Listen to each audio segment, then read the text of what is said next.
जय हिंद।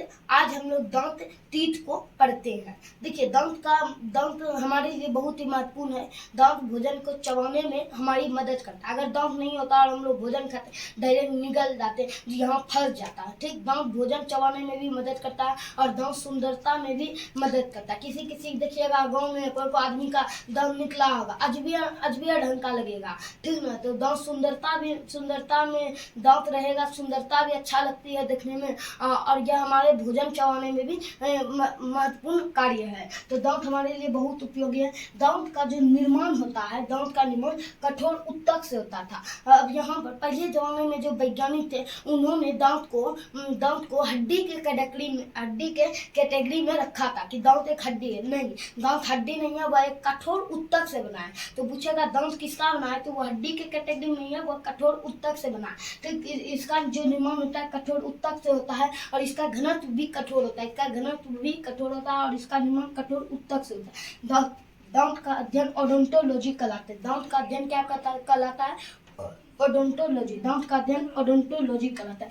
दांत में जो क्षति होती है वो फ्लोरीन गैस के कारण होती है। अगर किसी को आप फ्लोरीन गैस डाल दीजिएगा तो दांत का वो बहुत जल्दी क्षरण मतलब टूट फूट होना स्टार्ट हो जाएगा। तो दांत में जो क्षति होती है तो कौन सी गैस के कारण होती है? फ्लोरीन गैस के कारण। ठीक, फ्लोरीन गैस। हमारे जो दांत है उसके दो भाग हैं। हमारे दांत के दो भाग हैं। ये जो पहला जो भाग होता है, यह जो बाहरी भाग होता है, इसे इनामेल कहते हैं। यह सबसे कठोर होता है। इसे जो बाहरी भाग जो होता है इसे क्या बोलते हैं? इनामेल। बाहरी भाग जो होता है इसे इनामेल कहते हैं।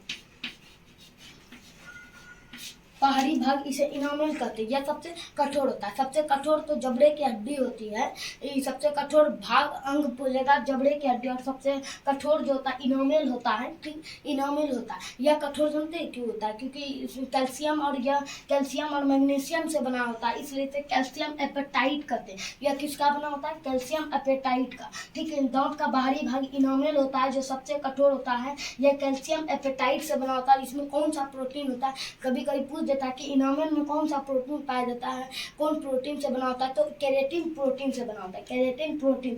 तो दांत का बाहरी भाग इनामेल कहलाता है। यह सबसे कठोर होता है जो कैल्शियम एपेटाइट से बना होता है केराटिन प्रोटीन से। और दांत का जो अंदर आंतरिक भाग होता है, ये तो बाहरी भाग हो गया इनामेल जो सब। दांत का जो आंतरिक भाग होता है, यहाँ पर इसे कर देते हैं, यह हुआ आंतरिक भाग। दांत का जो आंतरिक भाग होता है इसे क्या बोलते हैं? इसे डेंटेंटाइन कहते हैं। दांत का जो आंतरिक भाग होता है इसे डेंटाइन कहते हैं।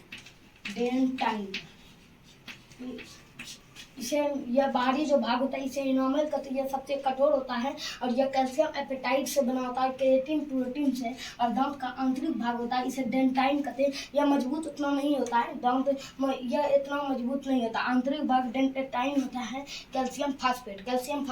किसी दांत में देखिए दांत में छेद जमते कैसे हो जाता है। कई बच्चे जो होते हैं, दांत का क्या है कि जब आप ब्रश करते हैं सुबह में और रात में ब्रश करना चाहिए। आप जब ब्रश करते हैं मसूड़े को अंगुली से अवश्य मलना चाहिए। इससे क्या होता है कि दांत मजबूत होती है और इसमें रक्त संचार बढ़ता है, जिससे दांत मजबूत होती है। लेकिन अगर हम ज़्यादा ब्रश नहीं करते, चॉकलेट खाते हैं, तो इसमें जो होता है जीवाणु वो फंस कर उसे जो हम लोग यहाँ जो इनामेल होता है उसे क्षति पहुँचा देते हैं, शर्करा को अम्ल में बदल देते हैं, जिस कारण छेद हो जाती है। इसलिए हमें दांत अच्छे से करनी चाहिए। इससे हम कई खाने से वंचित हो जाते हैं अगर दांत खराब हो जाती है। तो ठीक, यह हो गया कि दांत का निर्माण किससे होता है? कठोर होता है। इसका घनत्व भी कठोर होता है। अध्ययन ओडोंटोलॉजी से होता है। क्षति फ्लोरीन गैस से होता है। बाहरी भाग जो इनामेल होता है सबसे कठोर होता है। कैल्शियम एपेटाइट और केराटिन प्रोटीन से बना होता है। इसका आंतरिक भाग डेंटाइन कहलाता है जो कैल्शियम फास्फेट से बना होता है। अब हम लोग आगे दांत के बारे में समझते हैं। ठीक, तो देखिए जब आप लोग देखेंगे 12 साल के पहले वाले बच्चे जो रहते हैं उसके दांत देखिएगा गिरने लगते हैं। मतलब मेरा भी दांत गिरने लगता था। आदमी की करता था मिट्टी में गाड़ के उसमें दे के 10 बार करता था, कौवा दांत गिर जाए हमारा दांत आ जाए कौवा। तो वो सब नहीं होता है कुछ, तो दांत गिरने लगते हैं। तो उसे क्या कहते हैं? डाइफोडाइट। वैसे दांत जो जीवन में 2 बार आता आते। जैसे वैसे दांत जो जीवन में 2 बार आते हैं उन्हें डायफोडोंट कहते हैं। पूछेगा डायफोडोंट क्या है, तो वैसे दांत जो जीवन में 2 बार आते हैं उन्हें डायफोडोंट कहते हैं। जैसे दूध के दांत, ठीक, बच्चा 12 साल के पहले वैसे दांत जो 12 साल के पहले जो गिर जाता है तो उसे डायफोडोंट कहते हैं। इसे परिभाषा में जैसे बोलेंगे, वैसे दांत जो जीवन में 2 बार आते हैं उन्हें डायफोडोंट कहते हैं। जैसे दूध के दांत, ठीक, इनकी संख्या कितनी होती है? 20। बच्चा सबका दांत गिरने लगता है, बोलता है कि दूध का दांत टूट रहा है, दूध का दांत टूट रहा है, तो इनकी संख्या 20 होती है। ठीक, इनकी संख्या 20 होती है। तो डायफोडोंट समझिए, वैसे दांत जो जीवन में 2 बार आते हैं उन्हें डायफोडोंट कहते हैं। जैसे दूध के दांत, इनकी संख्या 20 होती है। अब फिर दूध 12 साल के बाद गिर जाता है, उसके बाद 12 साल के बाद जो दांत आता है ना तो कभी नहीं गिरेगा। हालांकि वृद्धावस्था में तो कुछ दांत गिरने लगते हैं, लेकिन 12 साल के बाद जो आएगा ना वो टूटना बंद हो जाएगा। ठीक, वो टूटना फिर बंद हो जाएगा, वो नहीं टूटेगा, तो उसे कहते हैं मोनोफाइडोंट। देखिए मतलब बायोलॉजी भाषा में अगर कोई चीज 2 बार टूट रहा है, 2 बार कोई चीज हो रहा है तो उसे डायफोडोंट कहते हैं। तो दांत पहला तो दूध के दांत गिर जाता है, टूट के गिर जाता है, फिर उसके बाद न्यू दांत आता है जो नहीं गिरता है, उसे मोनोफाइडोंट कहते हैं। वैसे दांत जो जीवन में केवल 1 बार आते हैं उन्हें मोनोफाइडोंट कहलाते हैं। जैसे एकल दांत, ठीक।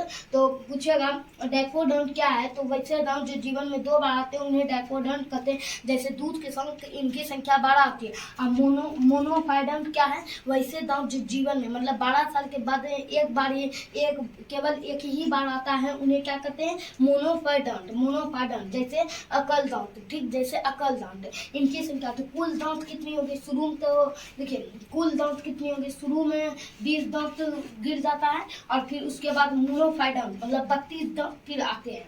ठीक, 32 दांत आते हैं, तो 32 जो 52 दांत तो पूछेगा कि मानव के जीवन में कुल कितने दांत आते हैं, तो 56 दांत आते हैं। ठीक, मानव के जीवन में कुल कितने दांत आते हैं? 56। पहला तो 12 साल के पहले उम्र में 20 दांत टूट जाता है, उसके बाद मोनोफाइडोंट जीवन में एक बार जो आता है 12 साल के बाद उसे कहते हैं मोनोफाइडोंट। जैसे एकल दांत, ठीक, एकल दांत ये समझिए। अब हम लोग आ सकते हैं, देखिए मानव के दांत को 4 प्रकार के हैं। मानव दांत 4 प्रकार के होते हैं। ठीक, मानव दांत कितने प्रकार के होते हैं? 4 प्रकार के होते हैं। पहला होता है इंसीजर कृंतक, हिंदी में कहते हैं इंसीजर को कृंतक। और दूसरा होता है कैनियन रत्नक, तीसरा होता है प्रीमोलर अग्र चवर्णक और चौथा होता है मोलर चवर्णक। ठीक, तो अब इन दांतों को हम लोग समझते हैं। पहला जो दांत होता है उसे कहते हैं इंसीजर कृंतक। ठीक, पहला जो होता है दांत, तो हमने आपको बताया मानव दांत 4 प्रकार के होते हैं,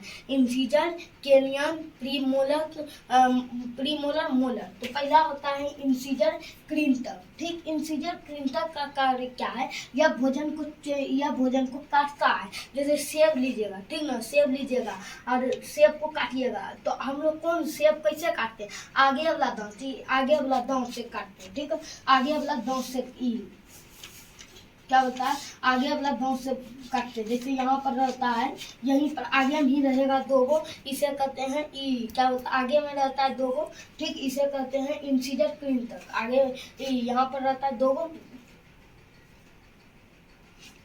ठीक, आगे हम 2 गो इधर भी रहता है, 2 4 हो गए, ये 4 होता है, 1 2 3 4 होता है। ठीक, आगे में 4 और ऊपर में भी 4, तो इनकी संख्या पूछेगा कितना होता है, तो 8। इंसीजर कृंतक भोजन को काटता है, इसे नोज टीथ भी कहते हैं। इनकी संख्या कितनी होती है? 8। आगे 4 और ऊपर भी 4, 4 4 8 हो गया। ठीक है, इसका मुख्य कार्य क्या है? इसका मुख्य कार्य है काटना। ठीक, इसे नोज टीथ कहते हैं। इनकी संख्या 8 है। देखिएगा शाकाहारी जीव जैसे हाथी, जेबरा, इस सब का देखिएगा आप इंसीजर देख तो नहीं है पाएंगे, मतलब इंसीजर ऐसे देखेंगे तो उसका इंसीजर मानव से बड़ा होता है। मानव की अपेक्षा शाकाहारी जीव का इंसीजर चौड़ा होता है, बड़ा बोलते चौड़ा होता है। ठीक ना, तो शाकाहारी जीव में यह चौड़ा होता है। तो इंसीजर कृंतक भोजन को काटता है, इसे नोज टीथ कहते हैं। इनकी संख्या 8 होती है।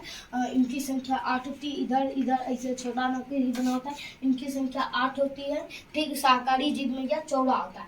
दूसरा जो होता है केनियन रदनक, केनियन नेत्रक। इसका केनियन रदनक का कार्य क्या है? भोजन को फाड़ता है, ठीक ना, भोजन को यह फाड़ता है। रदनक का कार्य क्या है? भोजन को फाड़ता है। मांसाहारी जीव में यह लंबा और नुकीला होता है। जैसे आप दुर्गा पूजा में जाइएगा, दुर्गा पूजा शेर को देखे होंगे, उसका देखिएगा इंसिजर बड़ा निकला होगा, यहाँ तक निकला होगा, तो उसका लंबा और नुकीला होता है। क्यों? मांसाहारी जीव का फाड़ने का जो मांसाहारी जीव तो ज्यादातर मांस खाते हैं, तो मांस को फाड़ने के लिए ज्यादा मजबूती चाहिए, तो उसके लिए केनियन जो होता है उसमें लंबा और नुकीला भी होता है, ठीक है, लंबा और नुकीला। रदनक या भोजन को फाड़ने का कार्य करता है, फाड़ने का कार्य करता है, और मांसाहारी जीव में यह लंबा और नुकीला होता है। इनकी संख्या जो होती है, इनकी संख्या 4 होती है, एक इधर, दो इधर, दो 4 होती है। इनकी संख्या कितने होते हैं? 4। इसे आई तीत भी कहते हैं, ठीक है। इंसीजर को नोज तीत कहते हैं और केनियन को आई तीत कहते हैं। इनकी संख्या 4 होती है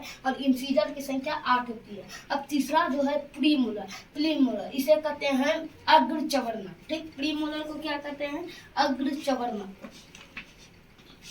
प्रीमोलर को अग्रचवर्णक कहते हैं, यह भोजन को चबाता है, ठीक है। प्रीमोलर अग्रचवर्णक यह क्या करता है? भोजन को चबाता है, ठीक। मैन जो है दांत का कार्य क्या है? भोजन को चबाना, तो इसका काम करता है प्रीमोलर। आगे जब हम पढ़ेंगे एक और जो होता है मोलर, उसका भी कार्य है भोजन को चबाना, ठीक। तो प्रीमोलर अग्रचवर्णक यह भोजन को चबाता है, यह भोजन को चबाता है। बच्चों में नहीं पाया जाता। आप लोग बच्चा देखिएगा 12 साल के या पहले मतलब 5 साल 6 साल का बच्चा देखिएगा तो उसमें प्रीमोलर नहीं होगा, उसमें प्रीमोलर नहीं होगा।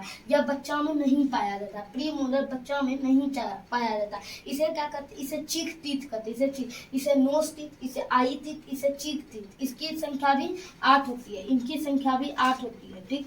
4 4 8, इनकी संख्या भी 8 होती है। 4 दो इधर रहता है, 2 इधर रहता है और 2 इधर, 2 इधर, तो 4 4 8 हो जाता है, ठीक। तो चेक तीत 4 4 8 होता है, इनकी संख्या 8 होता है। तो आई होप आप ये तीनों को पढ़े होंगे। आगे हम लोग चौथा मोलर दांत को पढ़ते हैं। तो हमने तीनों दांतों को पढ़ा, अब हम लोग चौथा मोलर चबरना को पढ़ते हैं। इसका भी कार्य क्या है? भोजन को चबाता है। प्री मोलर का भी कार्य भोजन का चबाना है और मोलर चबरना का भी कार्य है भोजन को चबाता है, ठीक।